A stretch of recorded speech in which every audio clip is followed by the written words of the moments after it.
collection of real numbers. Majority of the work that we have done, or basically all the work that we have done up till now, has been done in the collection of real numbers.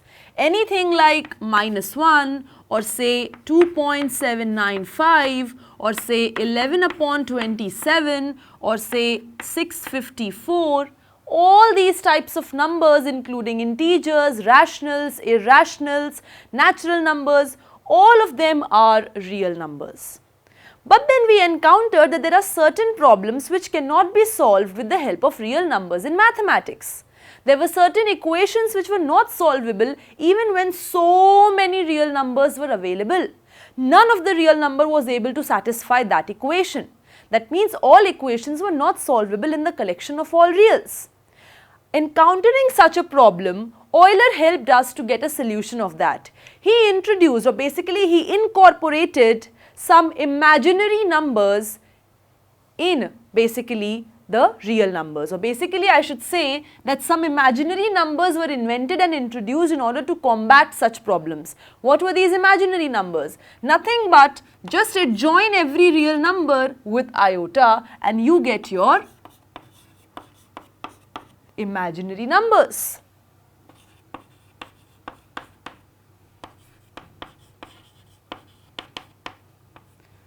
Right?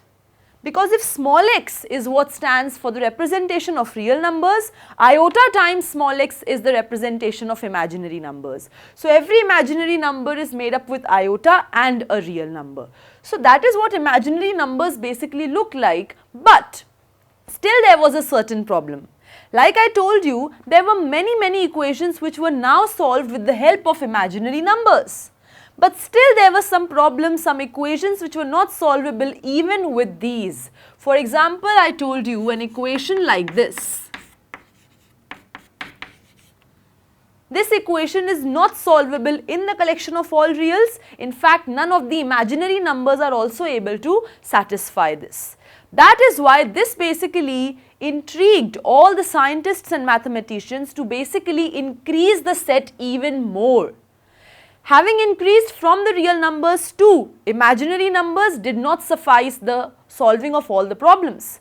That means more numbers were required and that led to the construction of complex numbers.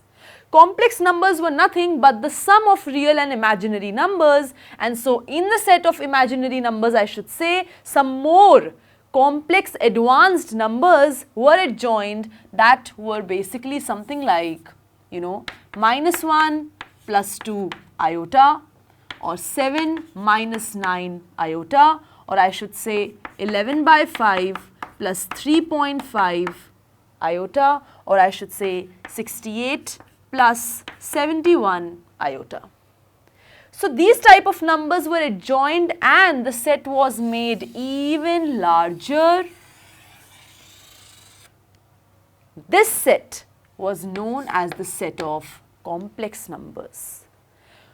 How do you think this equation attains its solution in the set of complex numbers? Well, over here, if this is the equation that you have, in the next step I can write x plus 1 is equal to under root minus 9. Now, square root of negative of a positive real is an imaginary quantity. This is an imaginary quantity. That means this will be equal to under root 9 into under root minus 1. By the note that we had done in the previous class, because among 9 and minus 1, 9 is non-negative, I can break this root and write it in the form of this. Now, root 9 is plus minus 3 and root over minus 1 is iota. That means what is your x? X happens to be minus 1 plus minus 3 iota, which implies x is equal to minus 1 plus 3 iota and x is equals to minus 1 minus 3 iota. That means the solution of this equation are these two complex numbers. They are not real numbers, they are not imaginary numbers, but they are sum of real and imaginary numbers. They are complex numbers. These were the equations which could not be solved by real or imaginary numbers, and for them or for equations like these, the set was increased even more to let complex numbers come in, and then these complex numbers basically helped this particular equation to be solvable. Okay? That was what was the need of complex numbers, that was what was the basic evolution, how the complex numbers came into picture. Up till now, complex numbers happen to be the largest set of numbers. There is no equation which cannot be solved with the help of complex numbers.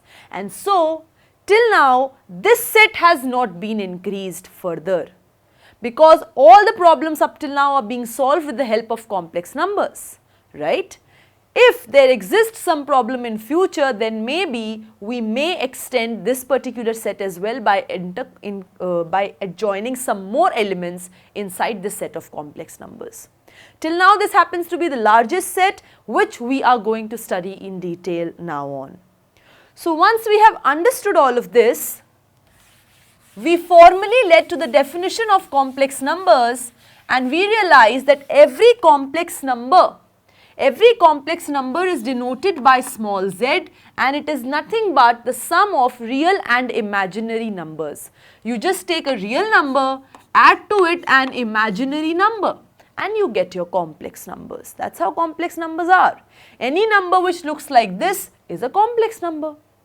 Now, one thing which you should very nicely realize is that a complex number is made up with a real number and an imaginary number, but an imaginary number in itself is made up with an iota and another real number. That means a complex number is made up with two real numbers.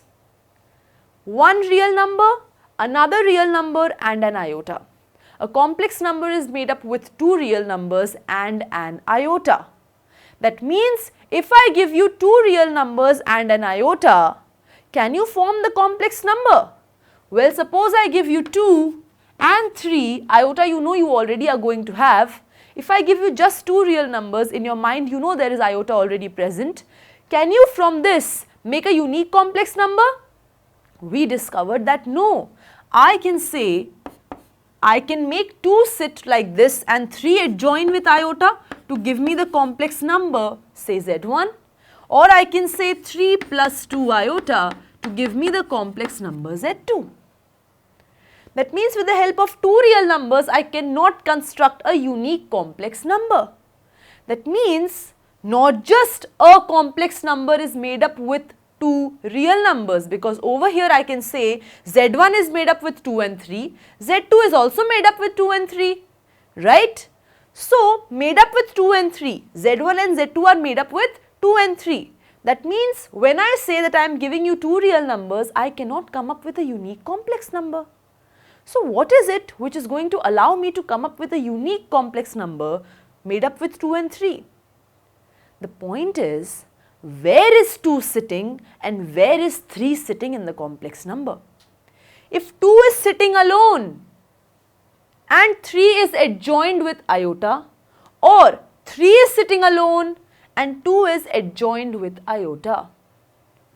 If 2 is sitting alone, 2 is the real number which will be contributing to construct the real part of this complex number Z1. And like 3 is sitting adjoined with iota, 3 is basically making up the imaginary part of this complex number Z1. Over here 3 is sitting alone. So 3 is basically contributing to the real part of the complex number Z2, and because 2 is adjoined with iota, 2 is contributing to the imaginary part of the complex number Z2. That means a complex number is not just made with two real numbers. The two real numbers possess their individual powers. If I say 2 and 3 are the two real numbers by which a complex number is made, the next question of yours should be, 2 possesses which power? Does 2 possess the power to be the real part of the complex number, or does 2 possesses the power of being the imaginary part of the complex number? Similarly, what are the powers which 3 has?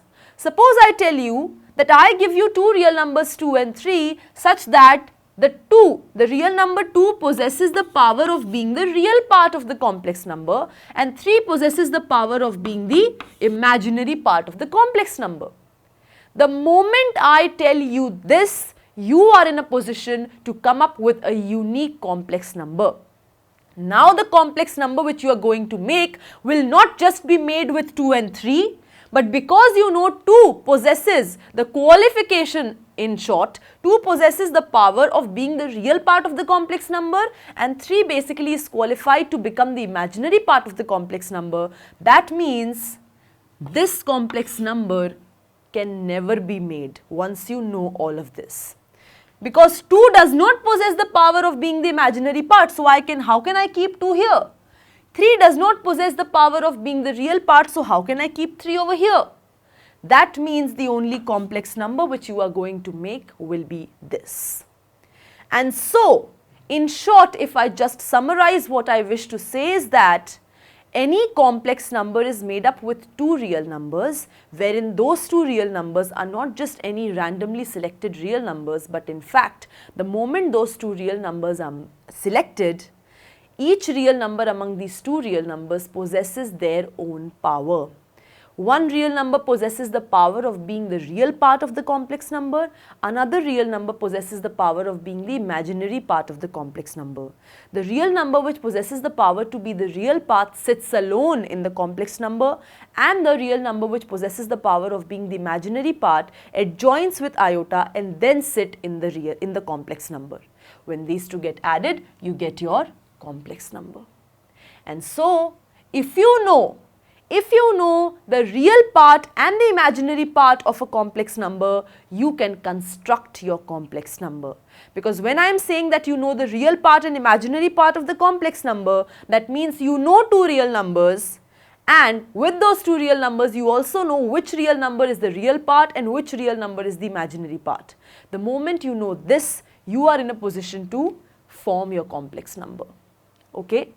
That means a complex number is not just equals to a plus ib, where a happens to be the real part of the complex number and b happens to be the imaginary part of the complex number. But in fact, conversely, if I am given 2 real numbers and I know which one contributes to the real part and which one contributes to the imaginary part, I can come up with a complex number, right?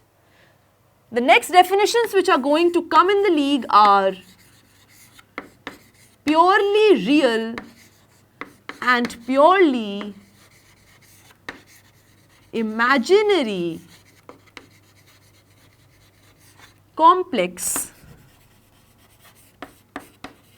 numbers.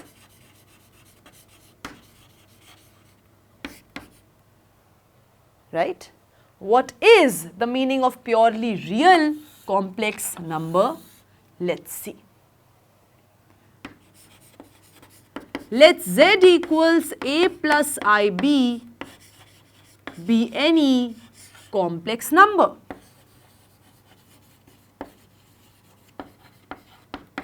Then,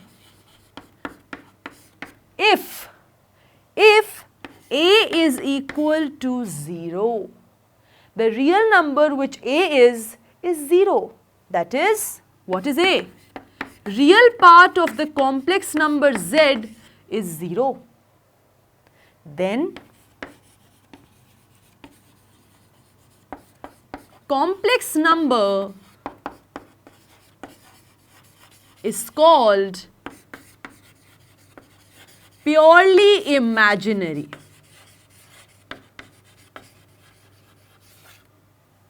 Why? Because if small a is equal to 0, then z happens to be 0 plus iota b, which is just iota b.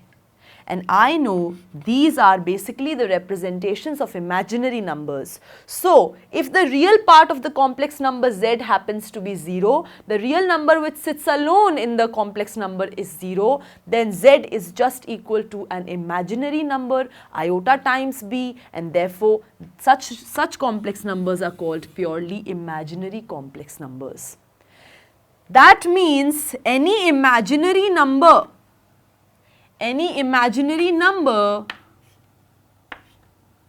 basically are those complex numbers with real part 0. Imaginary numbers are those complex numbers with real part 0. That is why every imaginary number is a complex number known as purely imaginary complex number. And so we understood what is purely imaginary complex number. And if you have B, if B is equal to 0 in Z equals A plus IB, this implies that Z is equal to A plus iota times 0. This implies that Z is just equal to A. Okay? That means if B is equal to 0, that means the real number which is adjoining with iota, the imaginary part of the complex number is 0.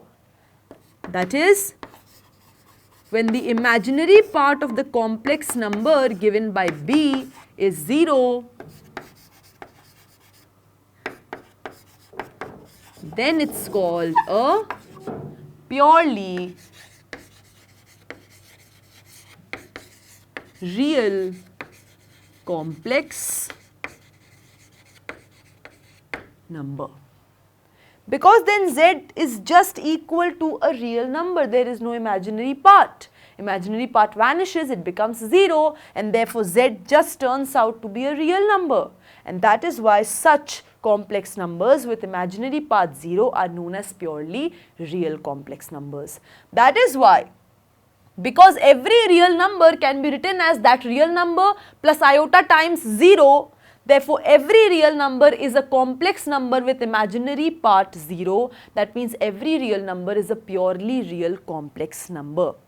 This is another reason why every imaginary number is a complex number. In fact, it is a purely imaginary complex number, and every real number is also a complex number. They are purely real complex numbers. Okay? So once these definitions are clear to us, it's now time to move on to the operations with complex numbers.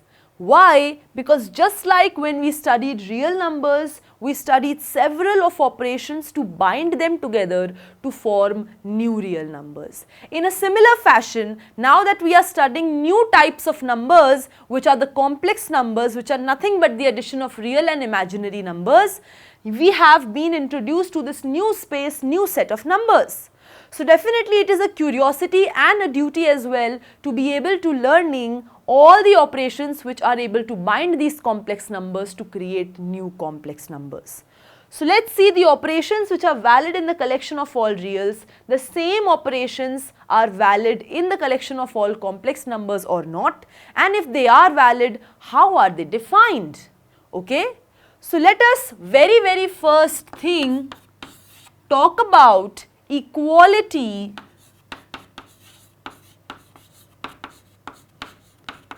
of complex numbers.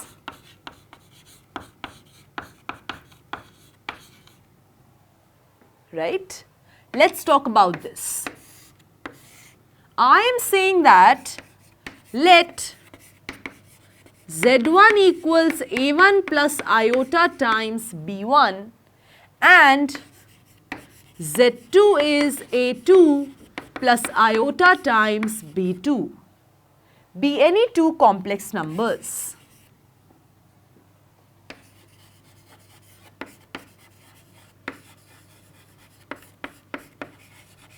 These are just two complex numbers given to you.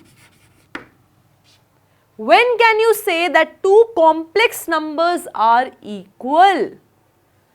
When can you say A1 plus iota times B1 is equal to A2 plus iota times B2? When can you say this? Well, the general intuition says that the real number which are sitting alone in both the complex numbers should be equal, and the real numbers which are adjoined with iota in both the complex numbers should be equal, right? If A1 is equal to A2 and B1 is equal to B2, then I say that two complex numbers a1 plus iota b1 is equal to a2 plus iota b2 are equal. Let both roots of this particular quadratic equation be greater than 3. That's the main major trigger word. Both roots of this quadratic equation are greater than 3.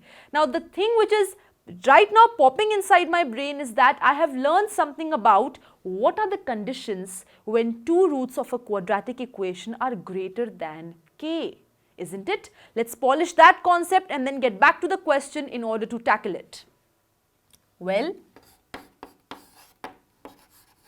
if ax square plus bx plus c equals 0, where a is non-zero, has two roots alpha and beta such that alpha and beta both are greater than k. K is any number on the real line. So, if alpha and beta are the two roots of this quadratic equation such that both are greater than k, then the condition are, what are the conditions? Well, there are three conditions which should be satisfied for this quadratic equation to have both its roots to be greater than k. Fine. What are the conditions? First thing is that the discriminant should be non-negative. We know that. Secondly, now why discriminant should be non-negative? Because either both the roots are real or both real and unequal, or both the roots are real and equal. But if discriminant is less than 0, that means there are no two real roots, and that is not the case which is happening over here. So discriminant can either be positive or discriminant can be equal to 0 as well. Next condition is a into f of k should be positive, where a standing here is the coefficient of x square which is non-zero, and f of k is the value of fx at k, where I am saying my fx is nothing but the quadratic polynomial associated with this quadratic equation. Fine. And the third condition was what? It was that the abscissa of the vertex of the parabola being represented by this particular quadratic polynomial should be what? Greater than k. The abscissa of the vertex is this only, right? Minus b upon 2a comma minus d upon 4a are the coordinates of the vertex, out of which the x coordinate is this. This should be strictly greater than k.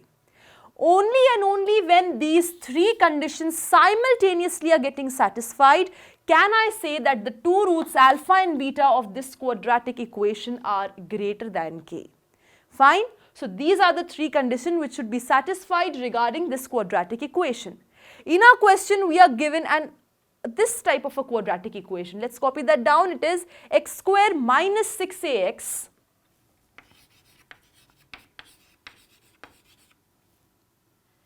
plus 2 minus 2a plus 9a square.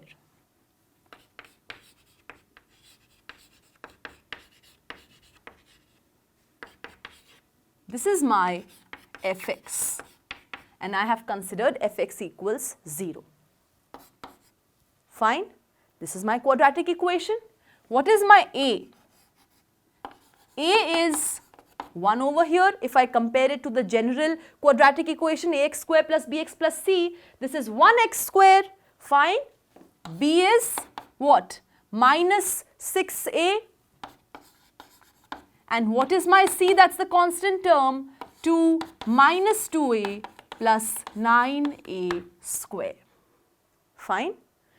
If this quadratic equation has two roots strictly greater than 3, so let the two roots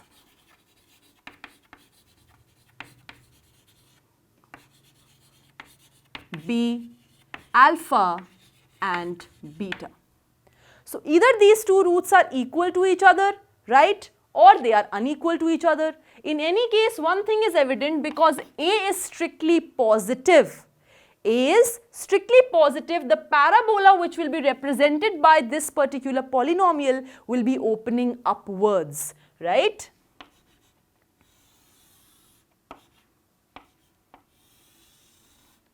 You will have your parabola opening upwards. So if A is positive and discriminant is also positive, then what is going to happen? The parabola is basically going to open upwards. Fine. Intersecting the x-axis at two distinct points which happen to be your roots alpha and beta. Or you can have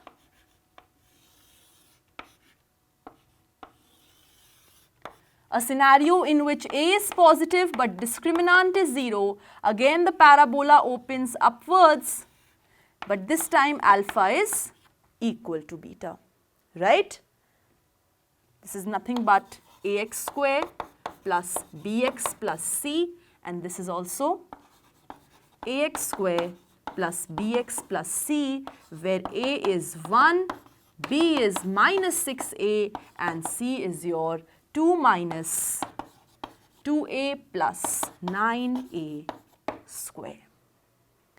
If both the roots of this particular quadratic polynomial which is given to me fx are greater than 3, in that case I know what are the three conditions which govern this particular concept. Well, if both the roots are strictly greater than 3, definitely 3 is over here, they both are greater than 3, or it won't be such a polynomial because of such a graph, because over here alpha is coming out to be less than 3. Alpha is coming out on the negative real line. So instead of this, you can have, if discriminant is strictly positive, you are going to have something like this type of a polynomial. So this will be your alpha, this will be your beta, somewhere here is your 3 lying. This is ax square plus bx plus c when a is positive and d is also positive. So if such is the case, definitely the first condition which should be satisfied by my quadratic polynomial is that its discriminant should be non-negative. So that's the first condition, that discriminant should be non-negative, which means b square minus 4ac should be non-negative. That's the formula of discriminant. Now b square, what is b? b is minus 6a, minus 6a whole square, that means 36a square minus 4 into a into c. a is 1 and c is 2 minus 2a plus 9a square.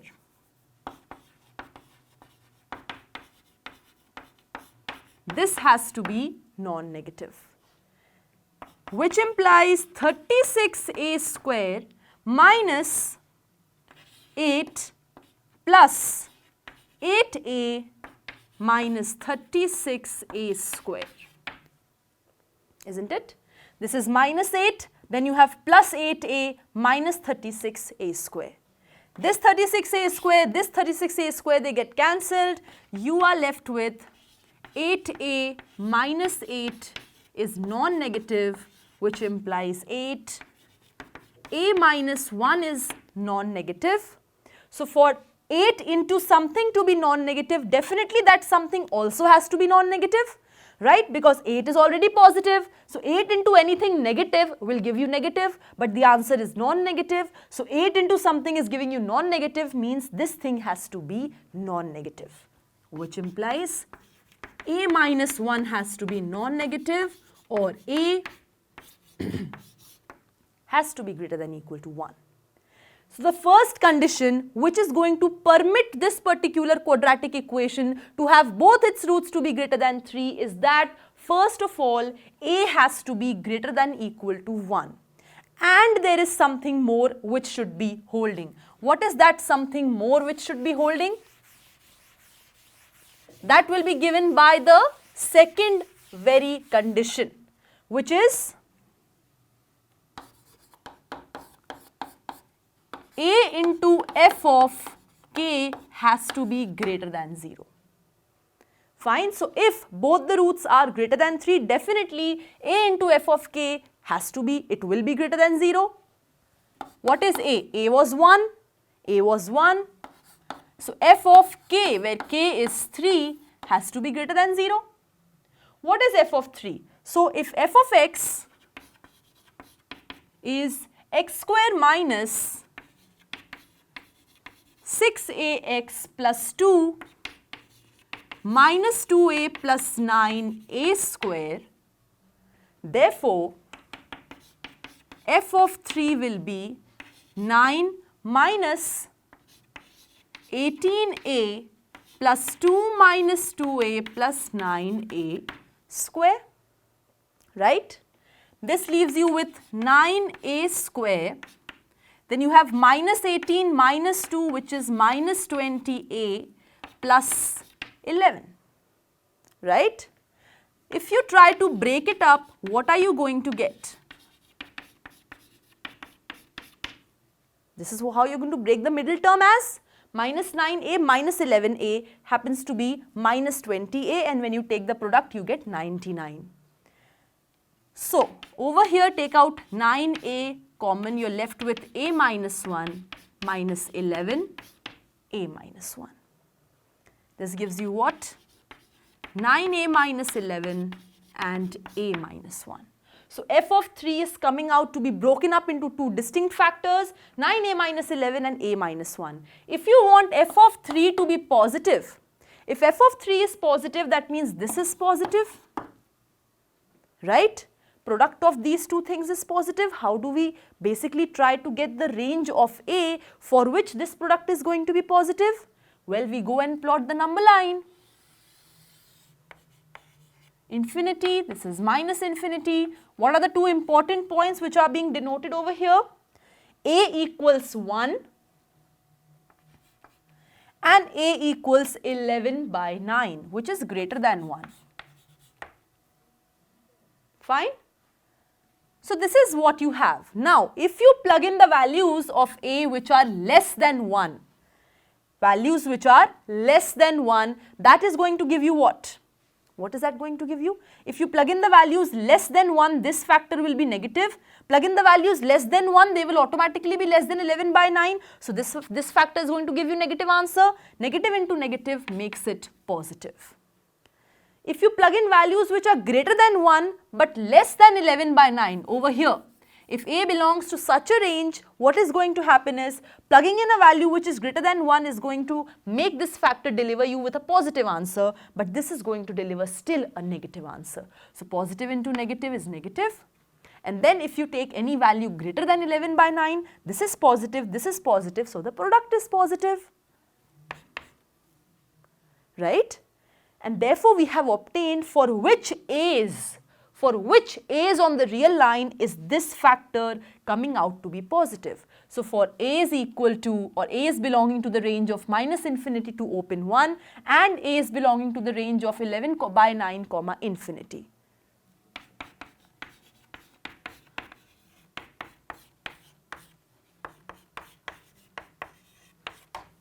Fine. So, from the first condition of discriminant, I have obtained that if I have a quadratic equation whose both roots are strictly greater than 3, that means definitely its discriminant will be non-negative. That means definitely a has to be greater than or equal to 1. If I have an equation, quadratic equation whose both roots are strictly greater than 3, definitely a into f of k would be positive. For a into f of k to be positive, definitely a will be belonging to this range. So, I have got a is greater than or equal to 1. I have also got a is belonging to such a range. There is just one more condition left. Let's see what that is. There are three conditions which get satisfied if there is a quadratic equation with both its roots to be strictly greater than a constant k. The third condition is that minus b upon 2a would be greater than k. Now, what is b? B is minus 6a, so minus b will be 6a upon 2 into a. A is your 1, so you are just left with 2, strictly greater than k, which is your 3, which implies 6a is greater than 6, which implies a is greater than 1. So, I have got 3 restrictions on a from the 3 conditions which are true for this quadratic equation. Because this quadratic equation which is given to me in the question has both its roots strictly greater than 3. That means this is also true, this is also true, and this is also true. Fine? And that is why to find out the range in which A lies, why are we doing that? Because I want such an A which satisfies this also, and this also. That means I have to find A which lies in the common region of all 3 these regions. What is that region? Let's find out.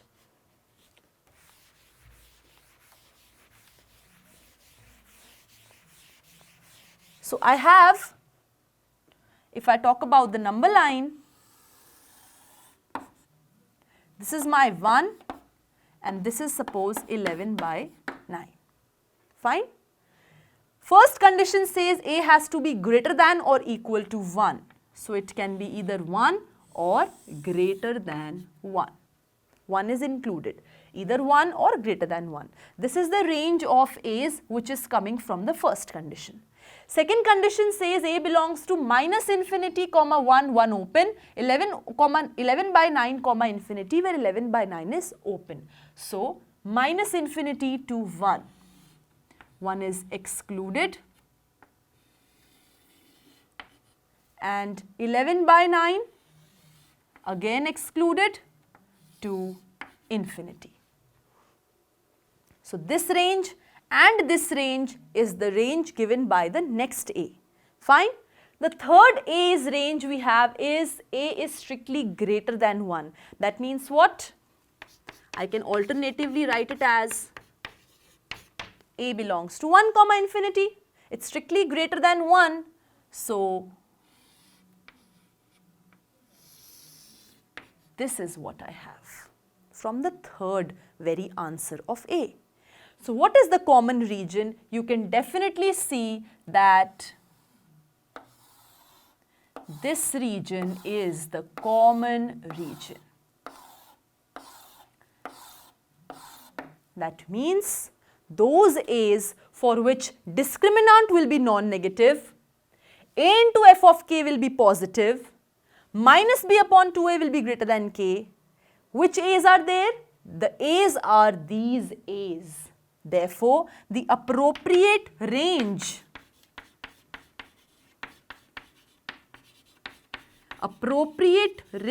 of the unknown A given to me in the question is what? 11 by 9 open, okay, 11 by 9 open, comma, infinity, because it's not included over here. Fine? And that is what is my A for which, these are my A's for which this particular quadratic equation is going to have both its roots greater than the constant 3. Let's see which option gives me that particular answer. 11 comma infinity, no, that's wrong. 11 by 9 comma infinity, yes, that's correct. Minus infinity comma 1 union 11 by 9 comma infinity, no, that is just going to satisfy partially all the 3 conditions of this particular quadratic equation to have both its roots greater than 3. Fine? This is wrong, even this is wrong. Modulus of z and modulus of w is exactly the same. Here, if it is equal to k and alpha is given by z minus w bar upon k square plus z w bar, then real part of alpha is what? Now see, the moment I show that alpha plus alpha bar is 0, this itself means that real part of alpha is 0, right? Keeping this in mind, if I consider alpha bar, if alpha is this, alpha bar is z bar minus w bar bar, which is w, upon k square bar, which is k square, plus z bar w bar bar, which is again w, right? Now it is given to you that mod z equals mod w equals k. Mod z equals mod w equals k. This means mod z square equals mod w square equals k square. This is zz bar, this is ww bar equals k square. So z bar is k square by z and W is K square by W bar. So here if you incorporate those values, Z bar is K square by Z, W is K square by W bar, whole upon K square plus Z bar into W. So Z bar is K square by Z and W is K square by W bar. Simplify this, what do you get is alpha bar is K square common W bar minus Z whole upon, again you can see K square ZW bar plus K square into K square. So K square can come out common and this is what you have. This gets cancelled, you are left with W bar minus Z upon ZW bar plus K square, which is nothing but minus alpha. Once you get this, you have got alpha plus alpha bar is 0, which means real part of alpha is 0, and the question was what is the real part of alpha, and so your answer is that it is 0. Clear?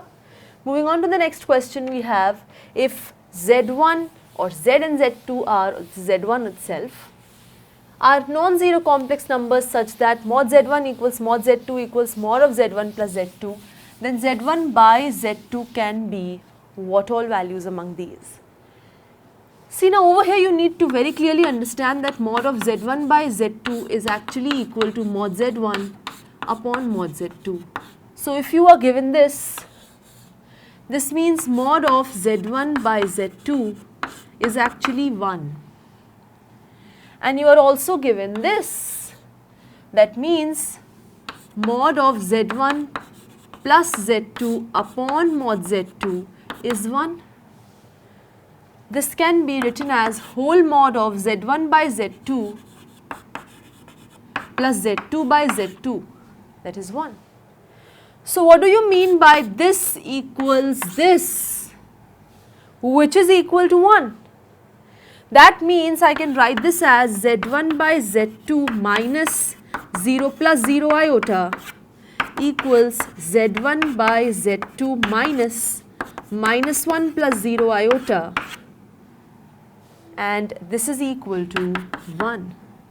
This means Z1 by Z2's distance from this complex number is same as its distance from this complex number, which is 1. That means Z1 by Z2 lies on the perpendicular bisector of the line segment joining 0 plus 0 iota and minus 1 plus 0 iota. So if that is the situation, it's pretty simple to understand. This is 0 plus 0 iota or 0 comma 0 ordered pair. This is say minus 1 plus 0 iota, then the perpendicular bisector is this. What is this point? Minus half comma 0. Z1 by Z2 is a complex number lying somewhere on this line. Z1 by Z2 lies on the perpendicular bisector of the line segment joining minus 1 comma 0 and 0 comma 0. That means real part of Z1 by Z2 for sure is minus half. So what is Z1 by Z2? It is minus half plus some A times iota. I don't know what this is. But I know that Z1 by Z2's distance from 0 plus 0 iota is 1. This means magnitude of Z1 by Z2 is 1. So it means square root of this square plus this square is 1, or I can say 1 by 4 plus A square is 1 square, which is 1. So A comes out to be, A square is 1 minus 1 by 4, which is 3 by 4. So A is plus minus root 3 by 2. If A is plus minus root 3 by 2, Z1 by Z2 is coming out to be minus 1 by 2 plus minus root 3 by 2 iota. 1 by 2 you take out common, you have minus 1 plus minus root 3 iota, which is nothing but omega and omega square. So Z1 by Z2 is coming out to be option number B and C, which is omega and omega square. Next question, let's see what is it. Modulus of complex number whose reciprocal is given by the first column is what? Match it with the complex numbers given in the second column. Let's do it. First complex number is 1 upon a plus 1 upon b plus iota c. If you take out the exact complex number, it is b plus iota c plus a. So it is a plus b plus iota c upon a into b plus iota c. This is my reciprocal complex number. So mod of this is mod of this, which is mod of the numerator upon mod of the denominator. Mod of the numerator is under root a plus b whole square plus c square, and denominator is mod a common, and then magnitude of b plus iota c, which is b square plus c square, is 1 by mod z. So mod z will be what? It is mod a into under root b square plus c square upon under root a plus b whole square plus c square. So mod z in this case turns out to be mod a times b square plus c square under root upon under root is a plus b whole square plus c square. So a gets matched to r. Clear? Then you have 1 upon a minus iota b minus 1 upon a minus iota c. Let's do that.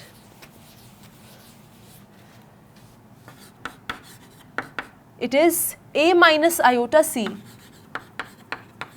minus a plus iota b upon a minus iota b into a minus iota c. Clear? A gets cancelled, you have iota common, b minus c upon a minus iota b, a minus iota c. So magnitude will be what? Magnitude of this upon magnitude of this, right?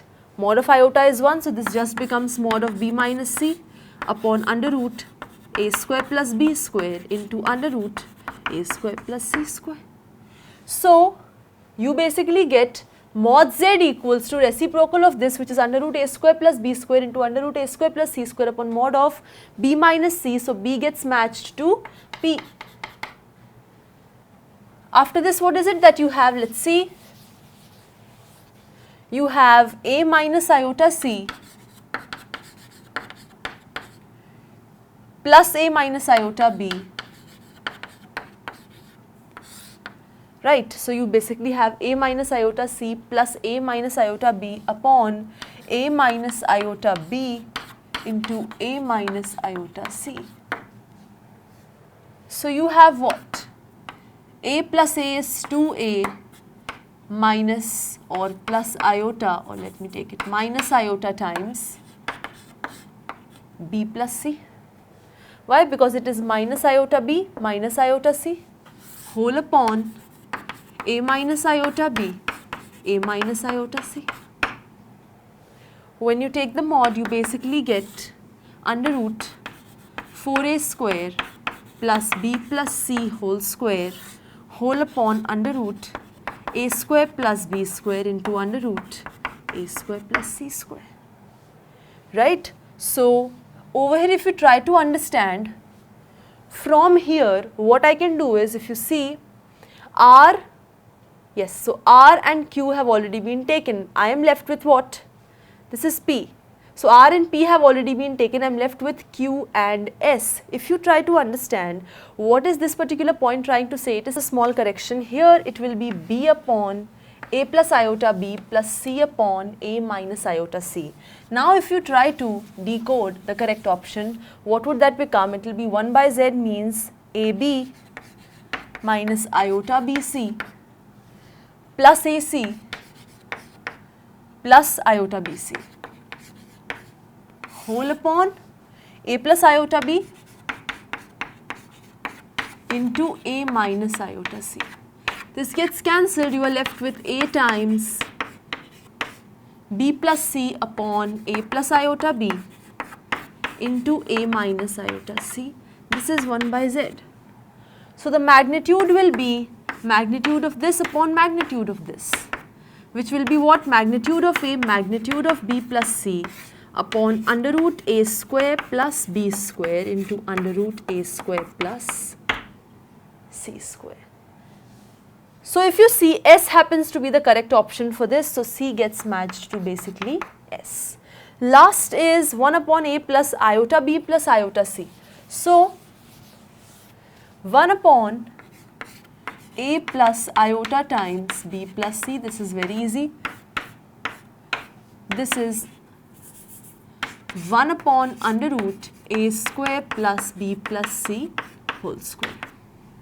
So your answer is under root a square plus b plus c whole square, which is q, so D gets matched to q.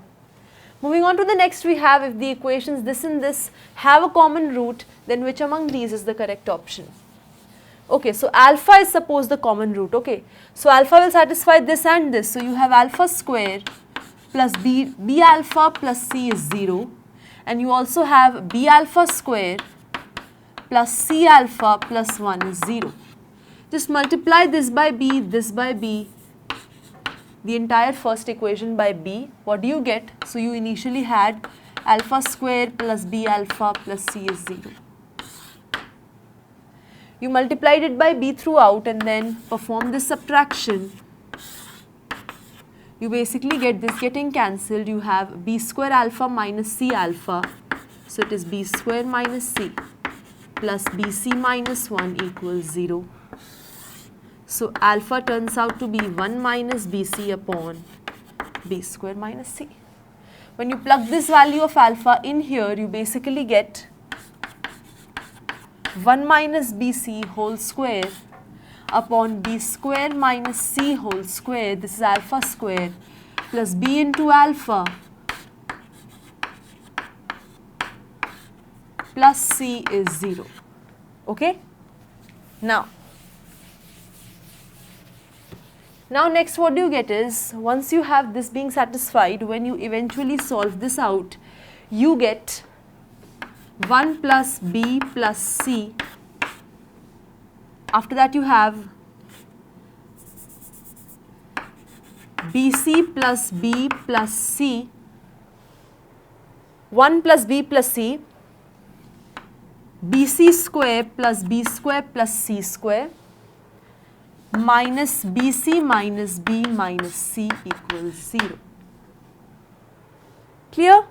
Which you can write as what? Half of 1 plus b plus c into, you will have b minus c whole square plus b minus plus c minus 1 and b minus 1. This is 1. Okay? So you will have b minus c whole square plus b minus 1 plus c minus 1. That's what you're going to have. Okay? So here, when you get this on simplification, you can just modify it into this, and therefore this is going to imply that for this equation to be equal to 0, either this is 0 or this is 0, which eventually is going to give you your answer that either this is 0 or this is 0. So it is these conditions which are going to imply having these two quadratic equations to have a common root. Now when I move ahead with the next question, we have A, B, C are in GP. A, B, C are in GP, then the equations this and this have a common root. Then what happens? Okay, so A, B, C are in GP, so you have B square equals AC, or B is root AC. So this equation becomes what? This becomes AX square plus 2BX 2 root AC into X plus C equals 0. C you can write as root C whole square, A you can write as root A whole square. This becomes root AX plus root C whole square. So X turns out to be minus root C by root A with multiplicity 2. Because this is a common root, so it will satisfy the next equation also. So you have dx square, d and square of this, which is C by A, plus 2ex, 2ex, x is minus root C by root A, plus f equals 0. Send this to the right hand side, you have dc by A plus f equals 2e root C by root A. Divide throughout by C, you get d by A plus f by c plus 2e by, or this is equal to 2e by root AC. But root AC is b, so this becomes 2e by b.